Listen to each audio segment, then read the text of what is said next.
Om Swastiastu. Perkenalkan, saya Kade Ayu Puniastiani dengan NIM 2017-051225 dari Rombel 32. Baik, pada kesempatan kali ini saya akan menyampaikan sebuah materi mengenai permasalahan yang muncul di bangsa Indonesia, khususnya di bidang politik.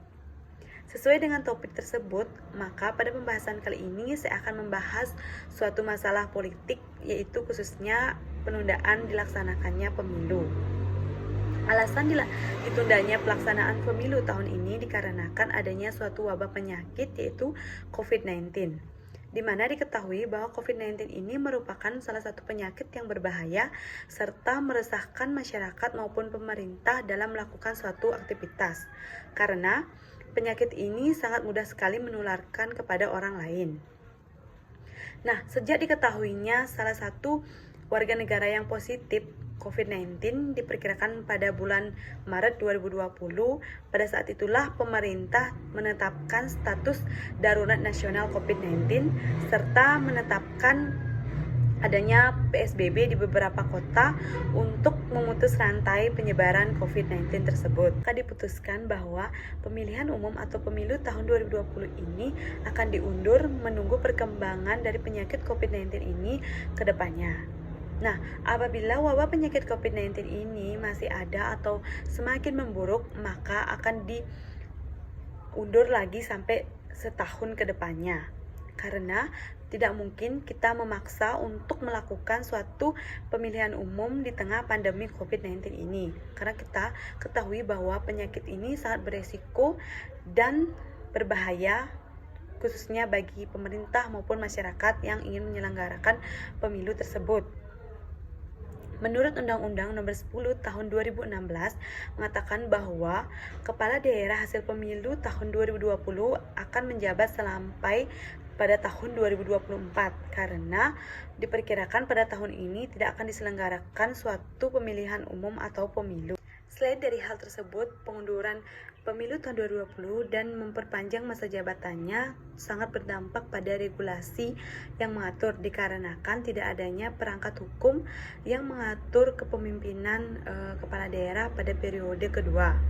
Namun, pemerintah pusat juga perlu mempertimbangkan mengenai hal tersebut dikarenakan munculnya tantangan dari pihak partai politik maupun masyarakat sipil. Tetapi di sisi lain itu sangat berpengaruh atau sangat menguntungkan bagi partai politik yang mendukung si petahana, tetapi akan menyebabkan polemik bagi partai politik yang tidak mendukung si petahana tersebut. Apabila memungkinkan diselenggarakannya pemilu tahun 2021 ini, maka KPU dan Bawaslu harus menyiapkan sebuah roadmap untuk mengatur sejumlah kemungkinan malpraktik yang terjadi. Salah satunya yaitu mengenai kelalaian atau kecerobohan yang menyebabkan ketidakhati-hatian dalam tahapan pemilu. Nah, tujuannya tentu agar pemilu tahun 2021 ini tidak menjadi pemilu yang paling buruk dan tidak berintegritas.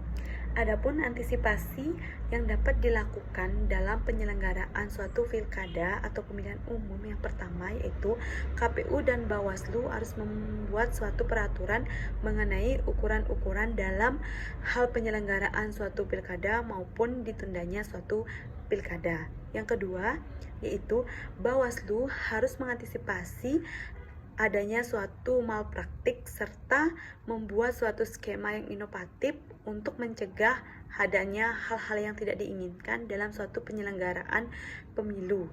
Yang ketiga yaitu apabila suatu KPU ingin mendesain suatu rekapitulasi elektronik, maka ia harus memastikan terlebih dahulu rekapitulasi elektronik tersebut dalam keadaan baik atau stabil agar hasilnya maksimal mengenai pilkada tersebut.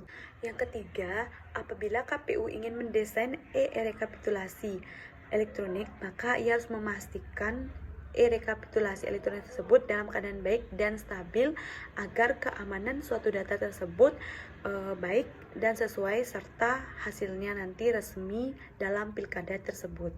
Selain antisipasi penanggulangan pilkada tersebut, kita juga bisa melakukan pengunduran sementara mengenai penyelenggaraan pilkada tersebut. Karena di tengah pandemi ini, jika kita ingin melaksanakan tersebut, bisa saja itu sangat berisiko tinggi, khususnya bagi kita sendiri. Memang sangat sulit atau berat melakukan hal tersebut karena adanya perbedaan pendapat baik dari masyarakat maupun pemerintah. Tetapi kita perlu mengambil salah satu keputusan untuk menjadi hal yang terbaik bagi kesehatan kita. Nah, selain itu kita juga bisa mengetahui perkembangan kedepannya mengenai COVID-19 ini. Selain itu juga, dari keputusan yang diambil tentunya akan mendapatkan hikmah bagi kita serta bangsa Indonesia. Nah, kita harus selalu berdoa agar COVID-19 ini cepat berlalu serta keadaan semakin normal dan aktivitas kita akan berjalan dengan baik sesuai tahun lalu serta kita bisa melakukan pemilu atau penyelenggaraan pilkada pada tahun ini dengan baik. Selain itu, kita harus selalu berdoa agar COVID-19 ini cepat berlalu dan keadaan bisa normal seperti semulanya. Serta aktivitas kita semua bisa berjalan dengan baik dan kita bisa menyelenggarakan pilkada ini dengan baik dan dengan keadaan yang sehat. Baik, sekian pemaparan materi dari saya mengenai permasalahan yang muncul di bangsa Indonesia, salah satunya di bidang politik mengenai pengunduran atau penundaan suatu pilkada. Nah, saya mohon maaf apabila ada salah kata atau penyampaian dalam materi tersebut maupun yang disengaja maupun tidak sengaja. Saya mohon maaf. Semoga video ini sangat bermanfaat bagi kalian semua yang menonton. Thank you for watching and see you next video. Saya tutup dengan Parama Santi. Om Santi Santi Santi Om.